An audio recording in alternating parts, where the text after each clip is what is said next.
You're looking at a small bathroom drywall project in Owen Sound. The new tub and tiles have already been installed, and it's almost ready for drywall. First, we'll have to shim the walls around the tub so the drywall sits on top of the tub flange. Now we can begin boarding. The new tub must be protected in case the tool gets dropped.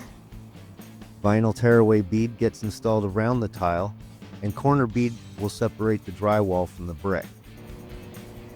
Several coats of mud, then sanding, and then a coat of primer will leave it ready for painting. A small project like this can look easy, but it took attention to details and a high level of skill to accomplish.